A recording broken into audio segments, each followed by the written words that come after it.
శ్రీమద్భగవద్గీత భక్తి యోగం. ఈ భక్తి యోగంలో అర్జునుడు శ్రీకృష్ణుని ఇలా అడిగను,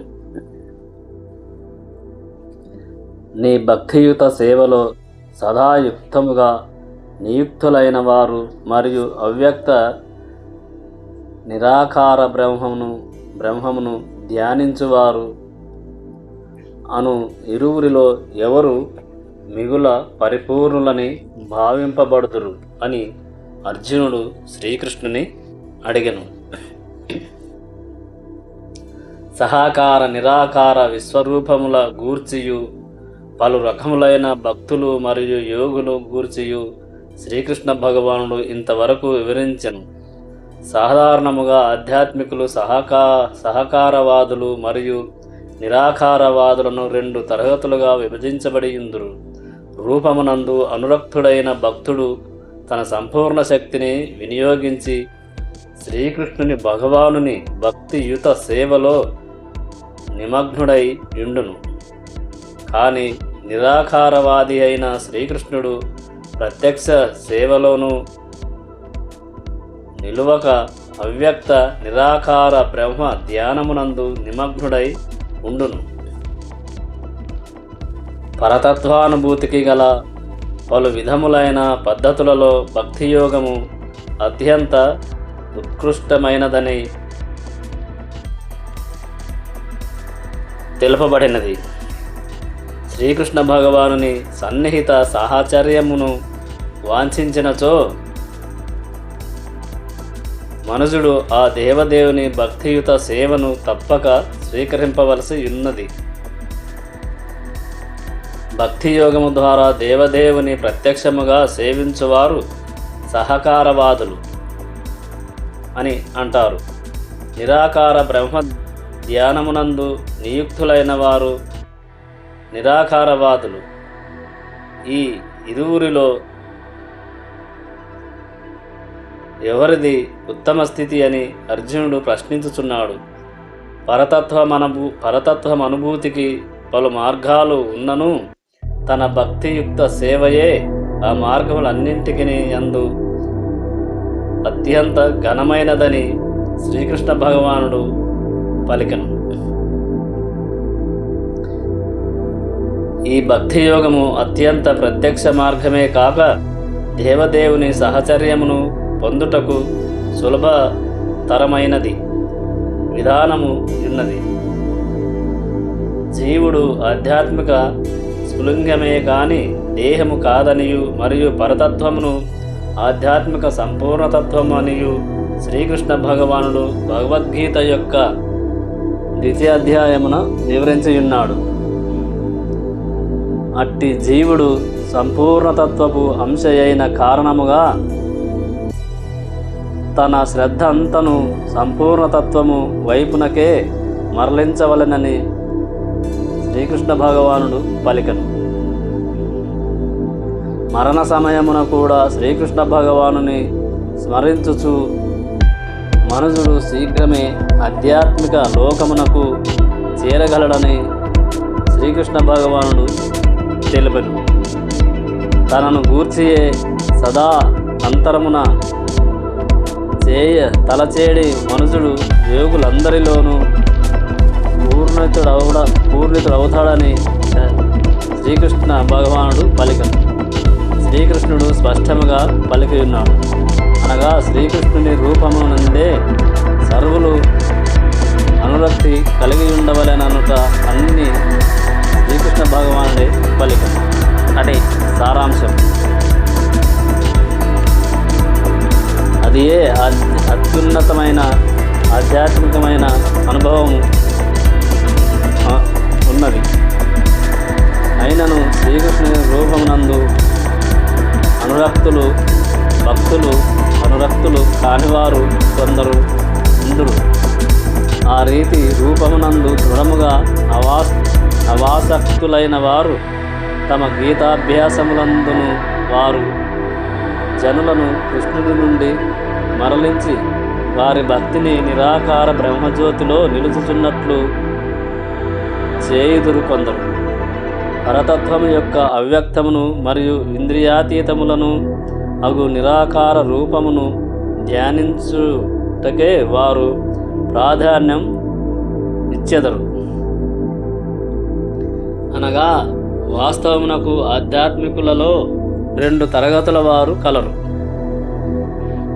ఏ విధానము సులభతరమైనదో మరియు ఏ తరగతి వారు అత్యంత పరిపూర్ణులు అవగలరో ప్రశ్నను అర్జునుడు ఇప్పుడు పరిష్కరింపమని ప్రయత్నిస్తున్నాడు.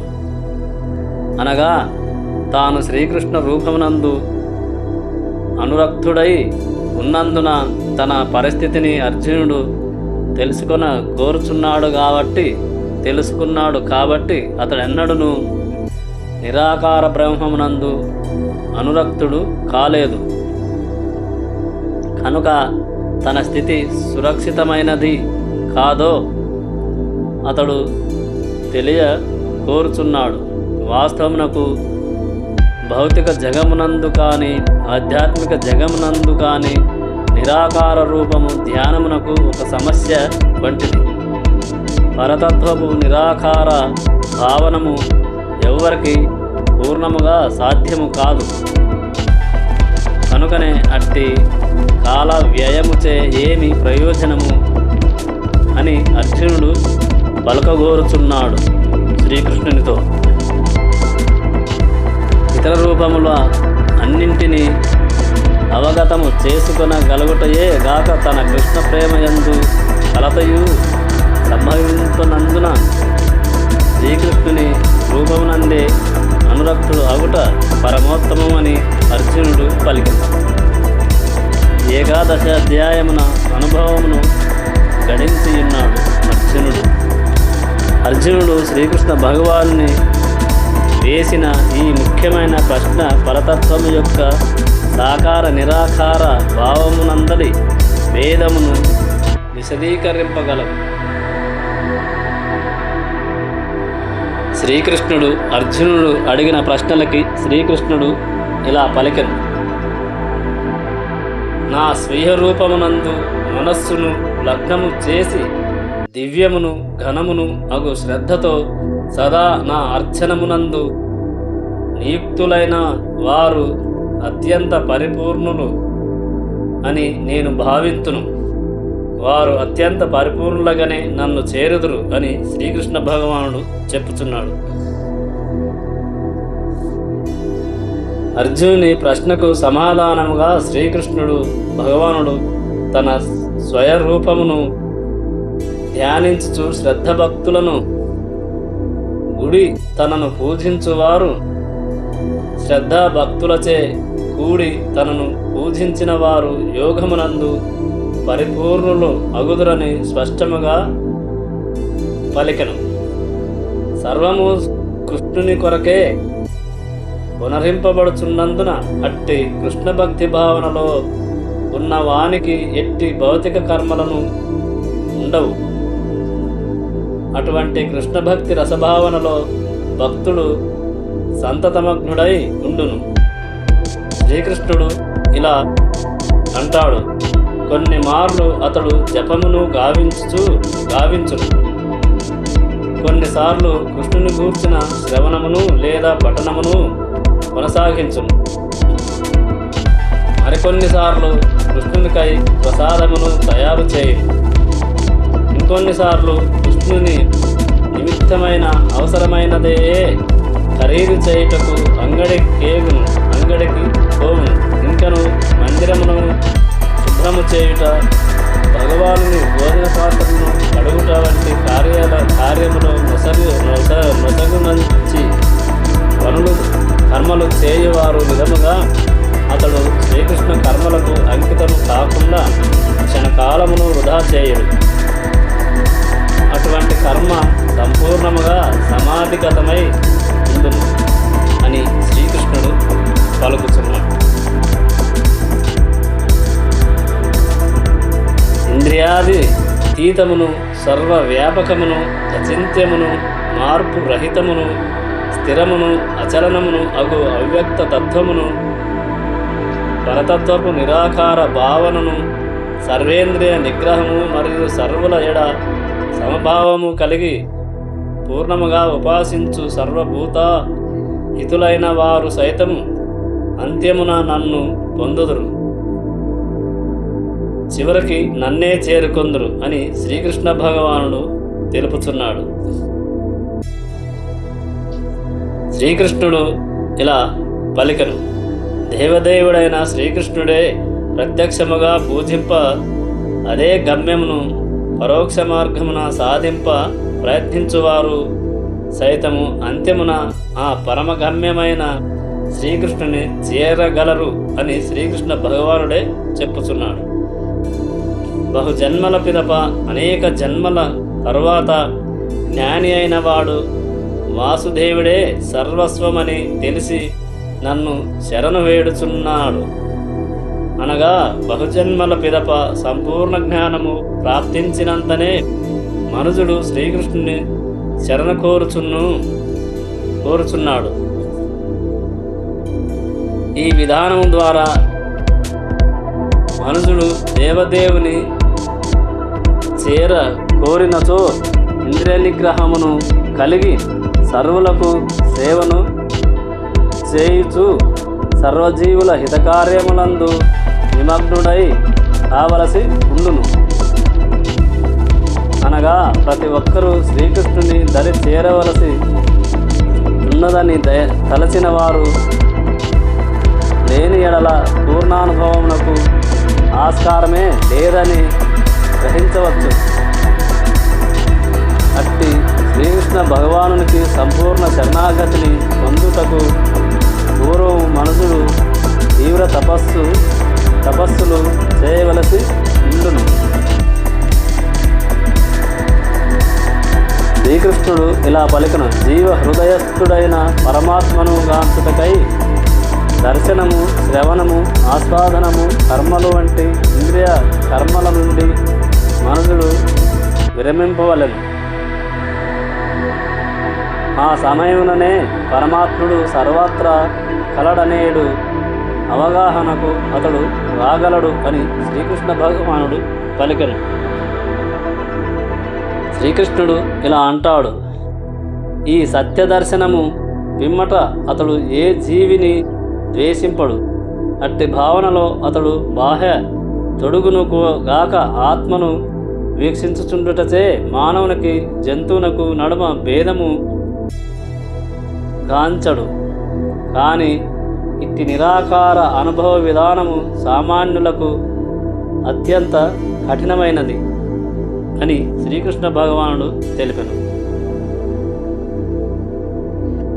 శ్రీకృష్ణుడు ఇలా అంటాడు: పరమ పురుషుని అవ్యక్త నిరాకారతత్వమునందు ఆసక్తిమైన చిత్తము గలవారికి పురోగతి అనునది మిగుల క్లేశకరము. ఆ విధానమున ప్రగతి సాధించుట దేహదారులకు ఎల్లప్పుడూ కష్టతరమే. శ్రీకృష్ణుడు ఇలా పలికెను: పరమపురుషుని అచింత్య అవ్యక్త నిరాకారతత్వ మార్గము అనుసరించుచు ఆధ్యాత్మికవాదులు సమూహము జ్ఞానయోగులని పిలువబడుచుండ పూర్ణ కృష్ణ భక్తి భావనలో ఆ దేవదేవుడైన శ్రీకృష్ణుని భక్తియుత సేవయందు నియుక్తులైన ఆధ్యాత్మికులు భక్తియోగులని పిలువబడుదురు అని శ్రీకృష్ణ భగవానుడు పలికెను. శ్రీకృష్ణ భగవానుడు ఇలా పలికెను: ఈ జ్ఞానయోగము భక్తియోగము నడుమ గల భేదము ఇచ్చట చక్కగా విశదీకరింపబడినది. అంత్యమున మనుషుని ఒకే లక్షణమునకు కొనిపోవచ్చునదైనను తీసుకుపోవచ్చినదైనను జ్ఞానయోగ విధానము మిక్కిలి క్లేశకరము. కానీ శ్రీకృష్ణ భగవానుని ప్రత్యక్ష సేవా మార్గమైనందున భక్తియోగము అత్యంత సులభమైనదే కాగా జీవాత్మకు సహజ ధర్మమై ఉన్నది. జీవుడు అనంతకాలముగా బద్ధుడై ఉన్నాడు. తాను దేహమును కానివి సిద్ధాంతపూర్వకముగా అవగాహన చేసుకొనుట అతనికి అత్యంత కఠినమైన విషయము. కనుక భక్తి యోగి అయిన వాడు శ్రీకృష్ణుని శ్రీ విగ్రహమును పూజనీయమైనదిగా స్వీకరించును. శ్రీకృష్ణుడు ఇలా పలికెను. ఆ విధముగా అతడు మనస్సులో కొద్దిపాటి దేహభావన స్థిరమై ఉండుటయే అందులకు కారణము. దానిని ఆ విధముగా అతడు అర్చనమునందు ఉపయోగించును. అయినను దేవదేవుని రూపమునకు మందిరమునందు చేయబడు పూజా విగ్రహారాధనము కాదు. అర్చనము సగుణము, గుణసహితము మరియు నిర్గుణము, గుణరహితము అను 2 విధములుగా ఉండునని దేవాజ్మయము నుండి నిదర్శనము లభించుచున్నది. శ్రీకృష్ణుడు ఇలా పలికను. భగవానుని రూపము భౌతిక గుణములతో రూపొందించుండుటచే మందిరము నందలి శ్రీ విగ్రహారాధనము సుగుణమని తెలుపబడెను. శ్రీకృష్ణ భగవానుడు ఇలా పలికెను.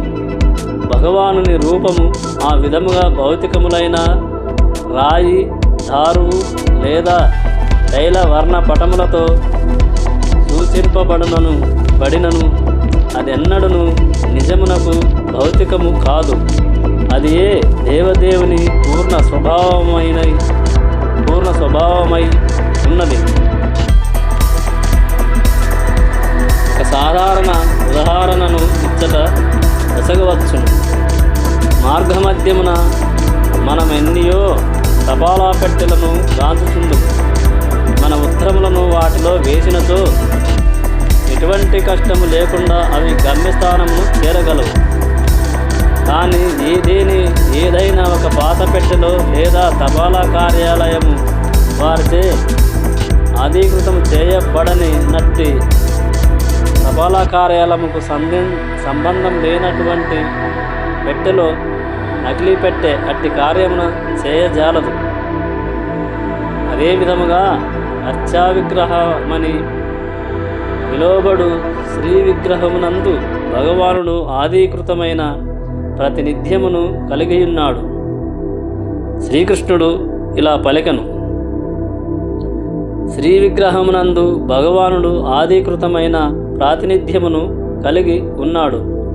వాస్తవమునకు అర్చా విగ్రహము ఆ దేవదేవుని అవతారము అని శ్రీకృష్ణ భగవానుడు పలికెను. దాని ద్వారా అతడు సేవను గ్రహించును. శ్రీకృష్ణ భగవానుడు శక్తివంతుడని మరియు సర్వసమర్థుడని కనుకనే భక్తుని సేవను అర్చా విగ్రహ అవతారము ద్వారా స్వీకరించును అని శ్రీకృష్ణుడు పలికెను. శ్రీకృష్ణుడు ఇలా పలికెను.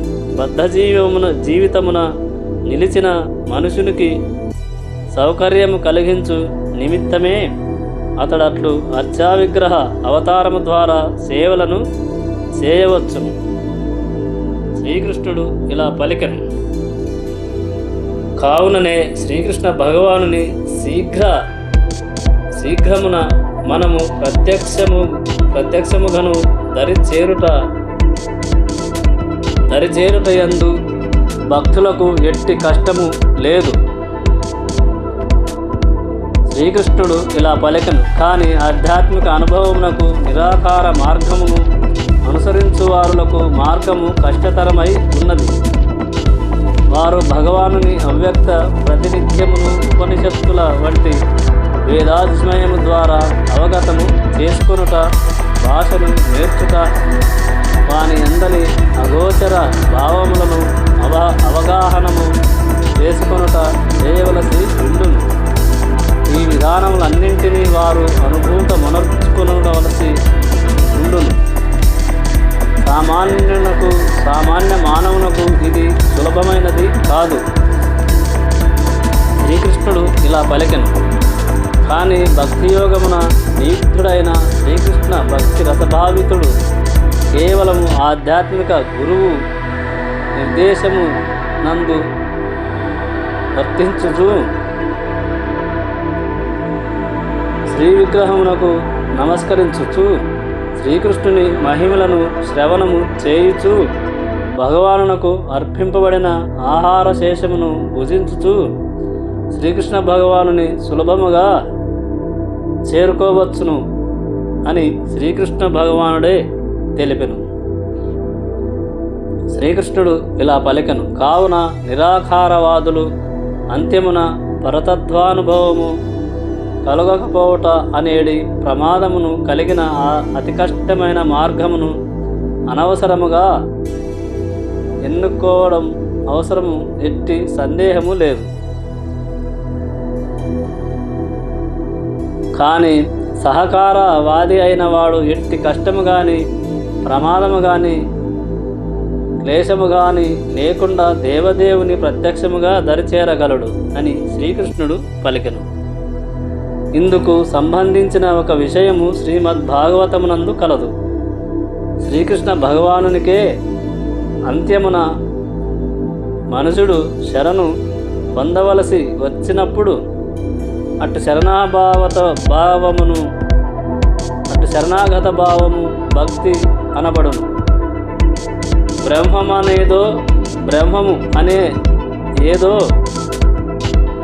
బ్రహ్మము కానిదేదో తెలుసుకొనవలసి ఉండును. ఆ విధముగానే జీవితము అంతయు గడిపివేసినచో ఫలితము కేవలము క్లేశకరమే కాగలదని అందు పేర్కొనబడినది. శ్రీకృష్ణుడు ఇలా అంటాడు, కనుక అంతిమ ఫలితము అనిశ్చితమై ఉన్నందున ఈ క్లేశకర ఆత్మానుభవ మార్గమును ఎవ్వరును చేపట్టరాదని ఇచ్చట ఉపదేశింపబడుతున్నది. శ్రీకృష్ణుడు ఇలా పలికెను, జీవుడు నిత్యముగా వ్యక్తిగతుడు. అట్టి నిత్యుడైన జీవుడు సంపూర్ణతత్వములో లీనము అగును. అయినచో తన సహజతత్వము నిత్యత్వ జ్ఞాన విషయముల అనుభవమునే పొందగలడు. శ్రీకృష్ణుడు ఇలా పలికెను, కానీ అనంతతత్వము అనుభవమునకు రాదు. జ్ఞానయోగ విధానమున నిష్ఠాతుడైన అట్టి ఆధ్యాత్మికవాది ఎవరైనా భక్తుని కరుణచే భక్తి యోగమునకు రాగలడు. శ్రీకృష్ణుడు ఇలా పలికెను, అట్టి సమయమున అతని బహుకాల నిరాకార అభ్యాసము క్లేశరకము కాగలదు. శ్రీకృష్ణుడు ఇలా అంటాడు, అతడు ఆ నిరాకార భావనను త్యజింపలేకపోయుటయే అందులకు కారణం. కనుకనే సాధన కాలమునందును మరియు అనుభవకాలమందును బద్ధజీవుడు అవ్యక్తంతో సదా క్లేశముననే ఉండును, సదా భక్తితోటే ఉండును అని శ్రీకృష్ణుడు పలికెను. మరియు అనుభవకాలమందును వాస్తవమునకు ప్రతి జీవియు పాక్షికముగా స్వతంత్రుడు. ఈ అవ్యక్తానుభవము తన ఆనందమయ తత్వమునకు సంపూర్ణముగా వ్యతిరేకమైనదని అతడు తప్పక ఎరుగవలెను.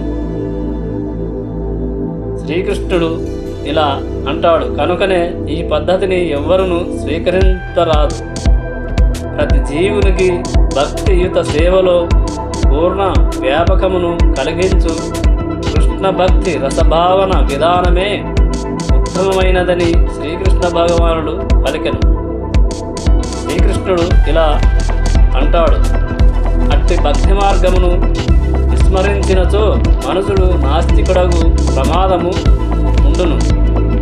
కనుక ఇంద్రియాతీతుడైనట్టి అవ్యక్త అత్యంత తత్వముపై ధ్యానమును సాగించు విధానం అని శ్రీకృష్ణుడు పలికెను.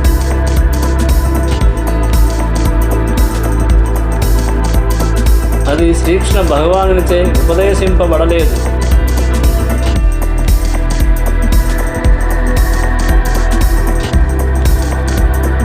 కానీ శ్రీకృష్ణుడు ఇలా పలికెను, ఓ పార్థ, సర్వకర్మలను నాకు అర్పించి అన్య చింతలేక నాకు భక్తులై మనస్సును నా యందే లగ్నము చేసి సదా నన్ను ధ్యానించుచు నా భక్తి యుత సేవలో నన్ను అర్చించేడి వారిని శీఘ్రమే జనన మరణముల నుండి సంసార సాగరము నుండి ఉద్ధరింతును అని శ్రీకృష్ణుడు పలికెను.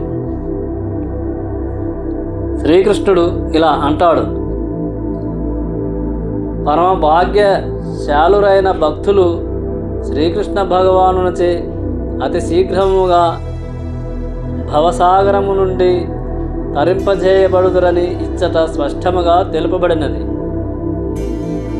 భగవానుడు అత్యంత ఘనుడనియు మరియు జీవుడు అతనికి సేవకుడనియు తెలుసుకొనగలిగే జ్ఞానమునకు శుద్ధ భక్త యోగమున మనుజుడు అనుదహించును.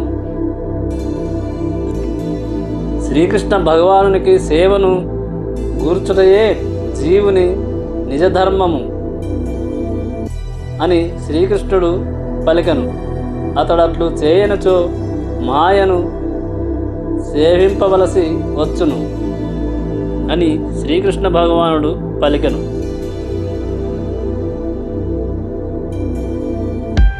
పూర్వము తెలుపబడినట్లు భక్తియోగము చేతనే శ్రీకృష్ణ భగవానుని సంపూర్ణతత్వము అవగతము కాగలదు. కనుక ప్రతి ఒక్కరూ పూర్ణముగా భక్తియుతులు కావలను శ్రీకృష్ణునికి. శ్రీకృష్ణుడు ఇలా పలికెను: కృష్ణుని పొందు నిమిత్తమై అతని ఎందే మనస్సును పూర్ణముగా లగ్నము చేయవలెను. కృష్ణుని కొరకే కర్మ మనరించవలెను. కర్మ ఏదైనను సరే దానిని కేవలము కృష్ణుని కొరకే మనరింపవలెను అని శ్రీకృష్ణుడు పలికెను. భక్తియోగపు ప్రమాణమదియే దేవదేవుని సంతృప్తి పరచుట కన్నాను అన్యమైనది ఏది భక్తునకు సాధింపగోరడు. శ్రీకృష్ణునికి ప్రియమమును గూర్చుటయే తన జీవిత కార్యముగా భావించడి అతడు ఆ భగవానుని సంతృప్తి కొరకు కురుక్షేత్ర రణరంగమునందలి అర్జునుని వలె దేనినైనను త్యాగము చేయగలగాలి. శ్రీకృష్ణుడు ఇలా పలికెను: అట్టి ఈ భక్తియోగము యొక్క పద్ధతి అత్యంత సులభమైనది. మనుషులు తన కార్యములను మనరించుచు అదే సమయమున హరే కృష్ణ కృష్ణ కృష్ణ హరే హరే, హరే రామ రామ రామ హరే హరే అను ఈ మంత్రమును జపింపవలెను. అట్టి మహామంత్రోచ్చరణము అతనిని దేవదేవుడైన శ్రీకృష్ణుని వైపునకు ఆకర్షించును అని శ్రీకృష్ణ భగవానుడు పలికను. ఈ మంత్రము చేత నన్ను ఆకర్షింపబడదురని శ్రీకృష్ణుడే పలికను. శ్రీకృష్ణుడు ఇలా అంటాడు: ఆ విధముగా నియుక్తుడైన శుద్ధ భక్తుని శీఘ్రమే భవసాగరము నుండి అనగా సంసార సాగరము నుండి ఉద్ధరింతునని శ్రీకృష్ణుడు ఇచ్చట ప్రతిజ్ఞ చేయుచున్నాడు. యోగమునందు సిద్ధులైన వారు యోగ విధానము ద్వారా ఆత్మను తాము కోరిన లోకమునకు పంప సమర్థులై ఉందురు. అలాగనే ఇతరులు పలు మార్గములను ఆసరాగా స్వీకరింతురు. శ్రీకృష్ణుడు ఇలా అంటాడు: కానీ భక్తుల విషయమున మాత్రం భగవానుడే స్వయముగా వారిని తన వెంట తీసుకొని పోవునని భక్తుడు ఆధ్యాత్మిక జగత్తును చేరుటకు గొప్ప అనుభవజ్ఞుడు కావలసిన అవసరం లేదు.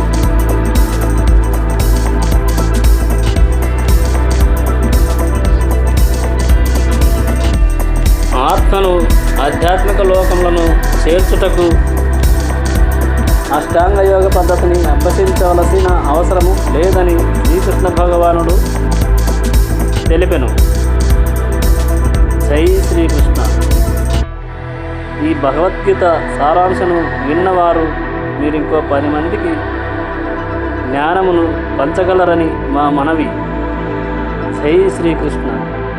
హరే కృష్ణ కృష్ణ కృష్ణ హరే హరే, హరే రామ రామ రామ హరే హరే. ఓం కృష్ణం వందే జగద్గురుం. జై శ్రీకృష్ణ, జై శ్రీరామ్.